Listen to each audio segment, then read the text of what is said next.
I do poses to see what is not still experienced, so that it surfaces out my eyes. Huh? That's my passion. So I want to be better than what I have in the next life. And I've taught so many people, there is a progress in them. So I may become a guide to them again, so that they can learn what is not taught in this life. This is all my passion in this life.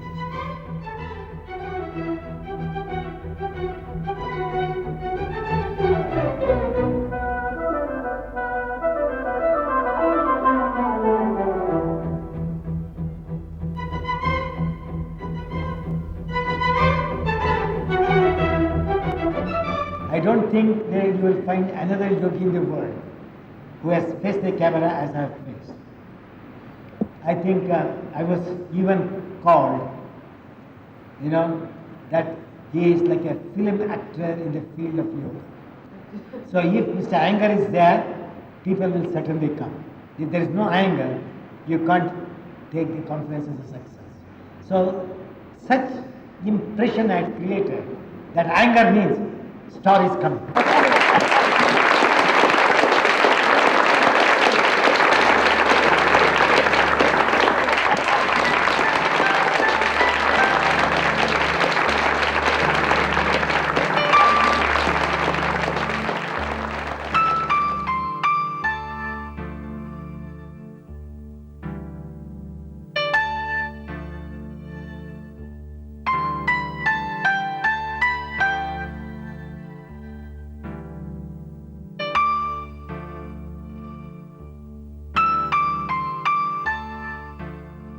I have given 10 to 12,000 public appearances, solo, 3 hours program like an artist.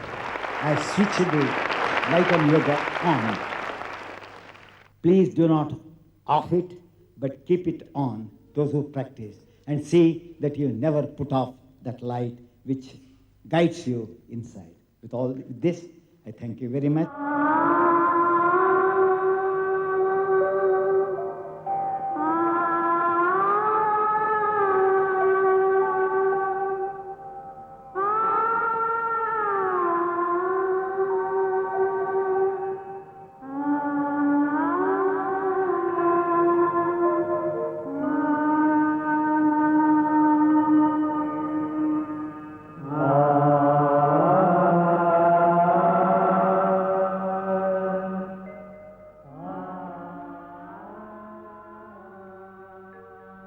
Don't think in my heart of heart that some of the students who are better than many hundreds may develop this character of maintaining their superiority complex in them. That is there in me. And in the 80th birthday, I tried to break that to a great extent. I invited students to participate, a raw beginner and a ripe practitioner. But I put them all together, so I showed the way.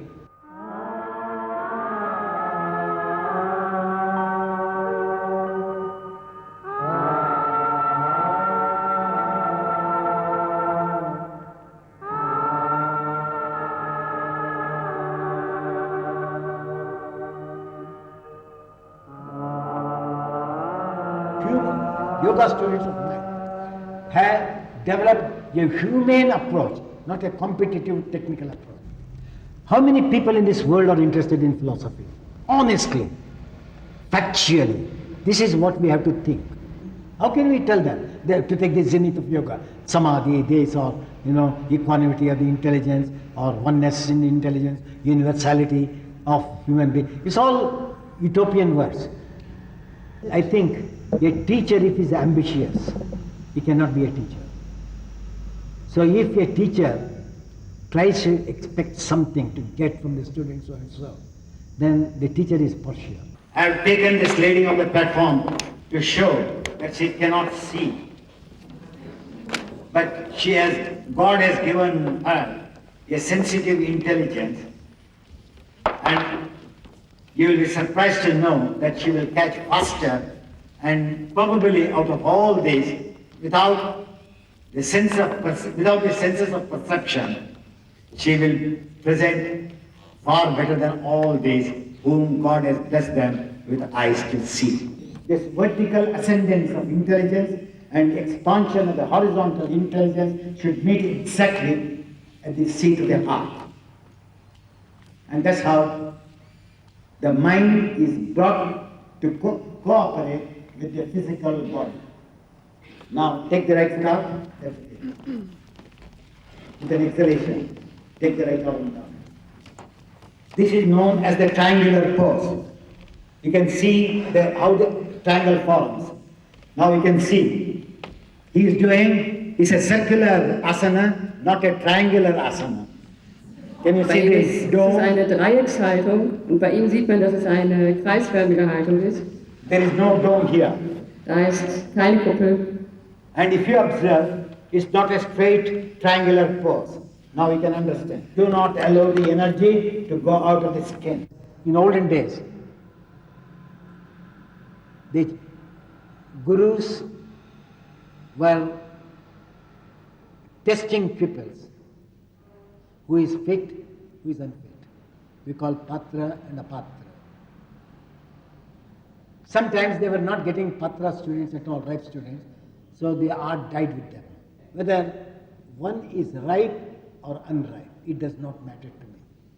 What little I gain, I should part with one and all, irrespective of differences in their intellectual caliber. And I have done it. If I had not done it, today, millions and millions of people would not have taken to my practice.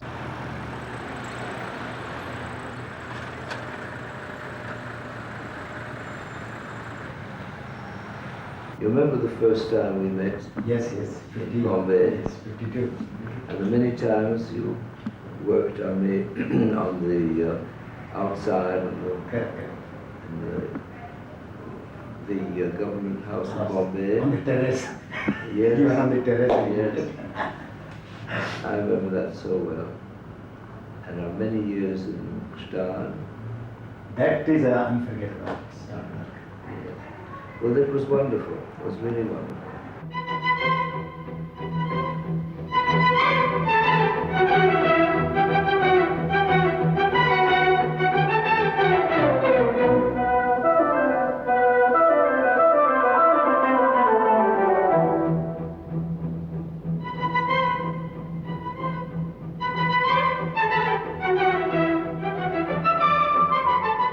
Back in the early 1960s, Yehudi wanted to have yoga lessons in England, and so he arranged to bring his teacher from India, Mr. B.K.S. Iyengar. The first time when Mr. Iyengar came, we didn't have any classes. He only gave a demonstration which was arranged by the Asian Music Circle. I opened the paper one day and there was an article about Mr. Iyengar coming over here, or he was actually here to teach Yehudi Menuhin. And I was very interested in this article, in the Daily Mail, way back in 1961. A director of the Asian Music Circle put a letter in the Daily Mail to say that they were arranging a few classes for ordinary people for the first time with Mr. Iyengar, and only specially selected pupils would be allowed to attend. In that first year, there were 2 classes a day, one in the morning, which was attended primarily by musicians, and the other in the evening for the ordinary people. Today, millions and millions of people would not have taken to my practice. And not only that, it's going on in their generations, whether it is India or you take in the West. Those people who did in 1970s, who were my students, 1950s who were my students, their children and grandchildren are still practicing yoga. I never taught them.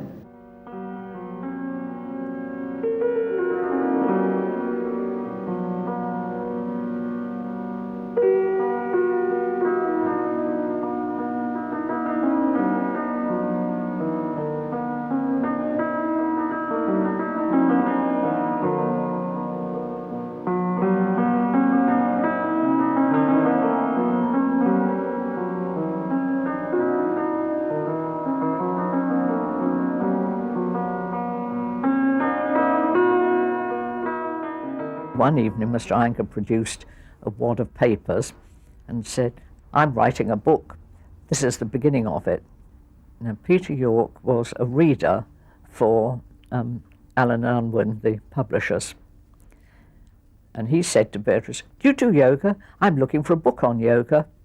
Beatrice put him in touch directly with Mr. Iyengar, and for the next sort of year or two, they were in correspondence until the book was finally finished, and Allen and Unwin agreed to it being published.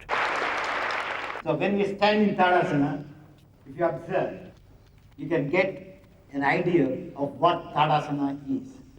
Intelligence should be on the feet, not only on the head. Intelligenz soll nicht nur im Kopf sein, sondern in den Füßen. That is the harmony of yoga. You have seen their poses. I need not explain. You can get how the mind has to be get intermingled in the frame of the body. The body is the frame of the mind. The mind is the photo. You can see this is known as the dog which stretches. That's why it is called Shwana, means a dog. How the dog lifts his head with 4 legs, front legs. And Adhomukha Shvanasana is how the dog stretches their hind legs.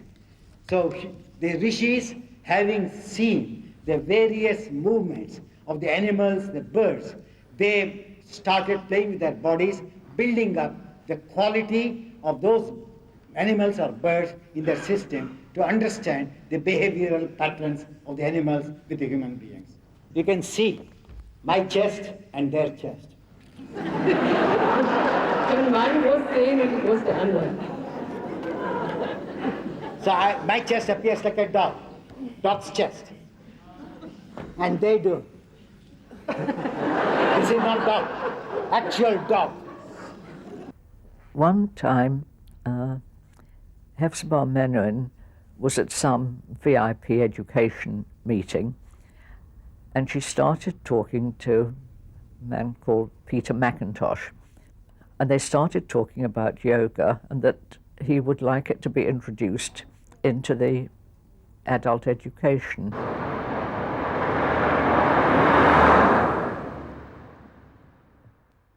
I'm a qualified teacher. I qualified, obviously, and I qualified in 1992. And I've been teaching yoga since then. Before that, I taught fitness, sports. But I mean, of course, my first love is teaching yoga because it's so multi-layered.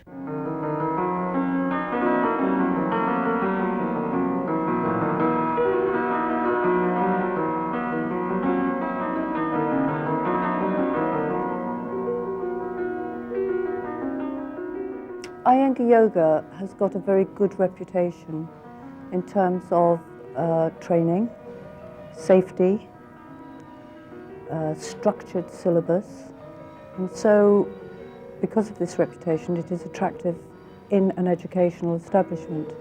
Yoga is also an art, though it has got a science. Even music is an art, music has a science. Sculpture is an art, it has a science. So artistic side is different, scientific side is different. The difference is art is an experiential subject. Science is an experimental subject.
friends of yoga, admirers of yoga, and practitioners of yoga. Before I start on the subject of yoga, I appreciated the youngsters who presented in a group with a background music, which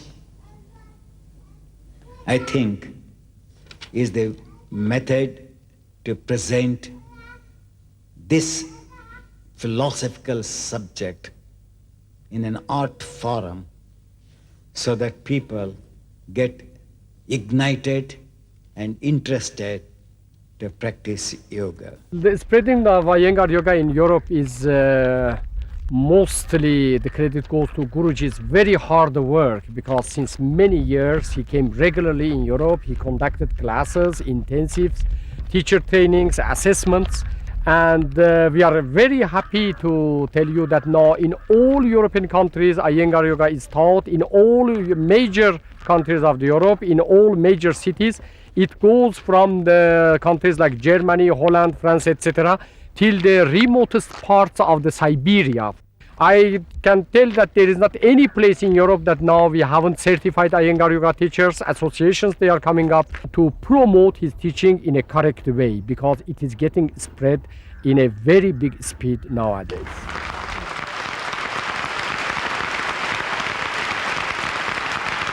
My name is Elena, and I'm from Russia.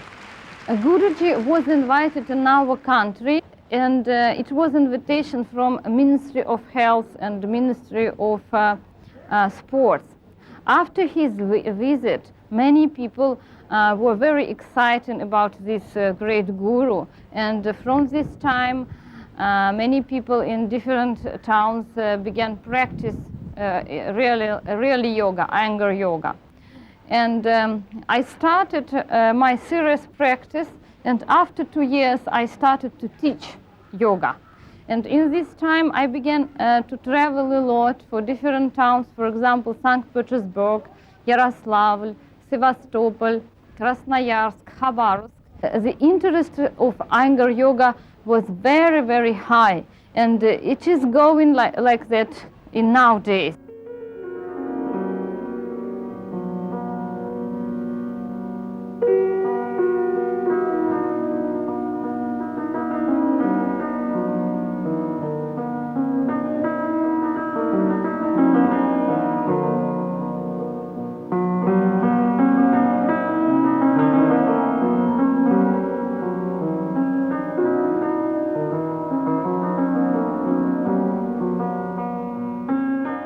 The first time I met Guruji was in 1987. It was an Iyengar yoga convention that was being held at Harvard University in Boston, Massachusetts.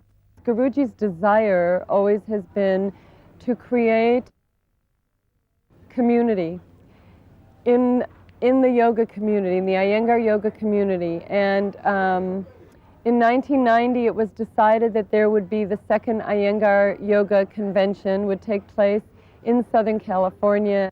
In the United States, there are now 12 or 13 regional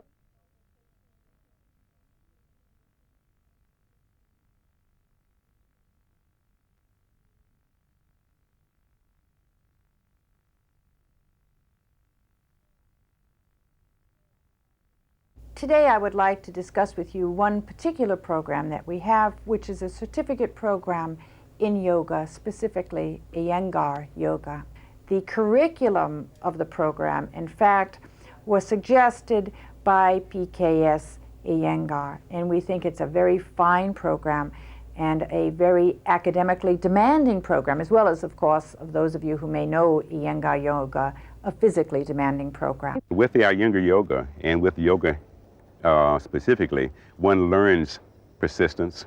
The postures teach this, you know, to be persistent, to be enduring. So the whole yoga community, in particular the Iyengar community, has really grown over these last 20 years. I think as Iyengar pointed out the other day that they were, I think in 1960 and 1970, 79, when I first met them, they were like a community of 2,000 Iyengar yoga students, and now they're like 4 million.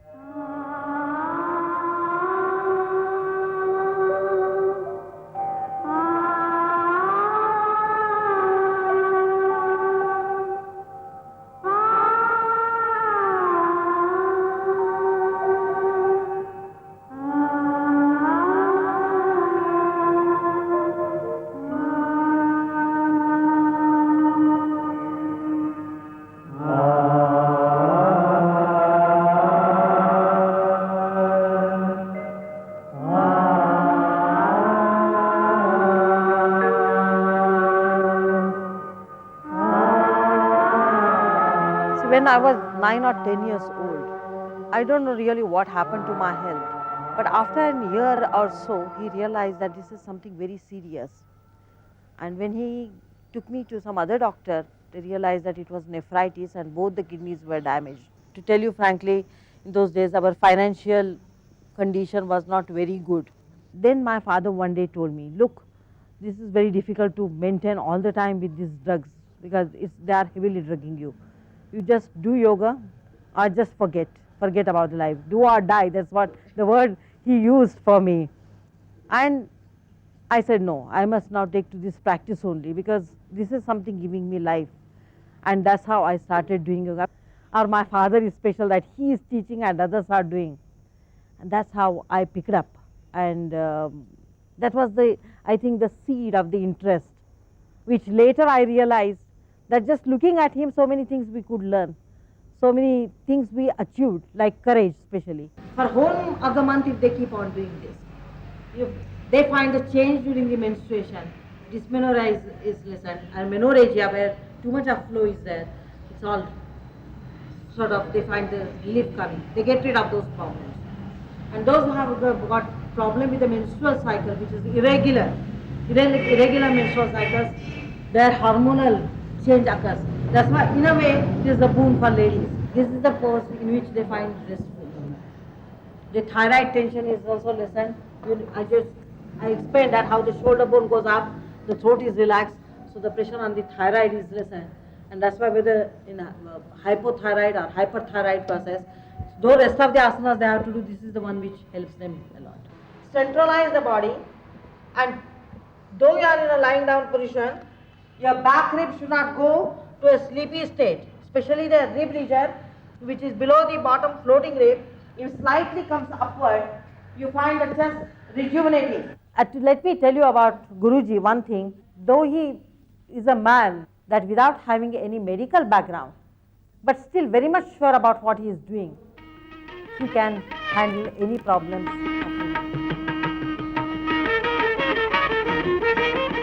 For me, it is more than violin. It's not just the wood. It is more than diamond and gold. Because it came from the greatest musician, Yehudi, my father's pupil. Yoga is actually good for every profession, vocation, and violin can be no exception.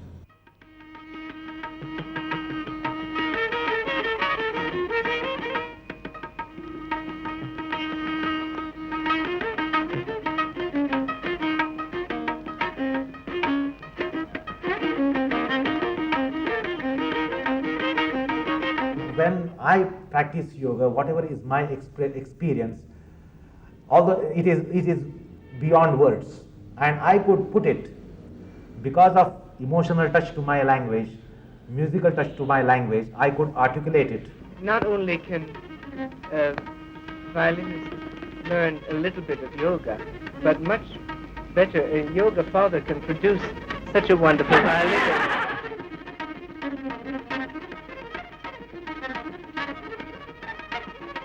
Healing is an art. Science is a technique.